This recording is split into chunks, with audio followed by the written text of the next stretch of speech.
নমস্কার বন্ধুরা, আমি পম্পা সবাইকে স্বাগত জানাচ্ছি ট্রু মিরর বাংলায়। আজকে আপনাদের সঙ্গে 5টা অ্যামেজিং সাইকোলজিক্যাল ফ্যাক্ট শেয়ার করব। রেড বা লাল রং আমাদের এক্সাইটমেন্ট, প্যাশন, আর্জেন্সি তৈরি করে। এই জন্যই স্টক ক্লিয়ারেন্সের সেল ব্যানারগুলো প্রায়শই লাল হয়, যা কাস্টমারদের মধ্যে একটা জরুরি বোধ তৈরি করে এবং তারা দ্রুত সিদ্ধান্ত নিতে উৎসাহিত হয়। Coca Cola, Nestle, KFC, Pizza Hut, ক্যাননের লাল লোগোর পিছনেও কিন্তু এই এক্সাইটমেন্ট, স্টাইল, আর্জেন্সির অনুভূতিকেই ব্যবহার করে মার্কেটাররা। খারাপ হাতের লেখা। অবাক হচ্ছেন? সায়েন্স বলছে বেশিরভাগ জিনিয়াসদের হাতের লেখাই কিন্তু ভীষণ খারাপ।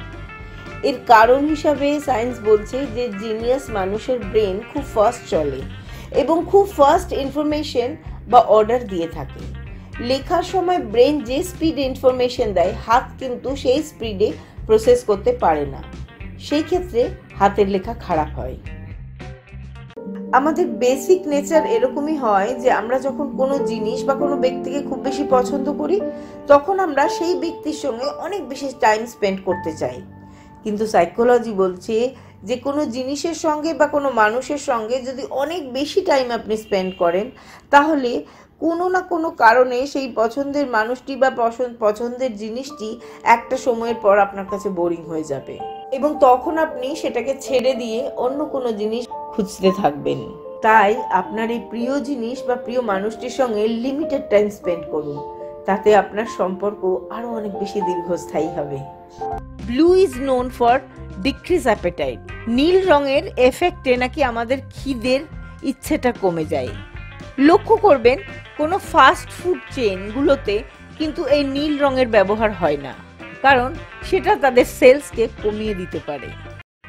আপনি এই দুনিয়াটাকে কিরকম ভাবে দেখেন, এটা অনেকটাই ডিপেন্ড করে আপনি কি ধরনের মিডিয়া কনজিউম করছেন, কি ধরনের টিভি সিরিয়াল, সিনেমা এসব দেখছেন। রিসার্চ এটা বলছে যে যারা অনেক বেশি thriller, investigation, detective, crime serial বা সিনেমা দেখে থাকেন, ইভেন যারা অনেক নিউজ দেখে থাকেন, তারা চারপাশে ঘটে যাওয়া ঘটনাগুলোর সিরিয়াসনেসকে ওভার এস্টিমেট করে ফেলেন।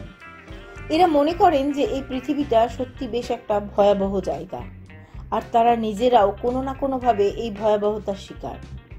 কিন্তু রিসার্চ বলছে যারা হাসি, মজা, লাইট এন্টারটেনমেন্ট বা বিভিন্ন ফ্যান্টাসি পছন্দ করেন, তারা কিন্তু লাইফকে অনেক বেশি পজিটিভভাবে দেখতে পারেন। এই রিসার্চ এটা আমাদের বোঝাতে সক্ষম হয়েছে যে আমরা ডেইলি বেসিসে যে ইনফরমেশনগুলোকে কনজিউম করি, সেটা আমাদের ওভারঅল ভিউকে এফেক্ট করে। আমরা কোনো জিনিস পজিটিভভাবে নেব না নেগেটিভভাবে নেব, সেটা অনেকটাই বলে দেয় আমাদের এই মিডিয়া কনজিউমের হ্যাবিট।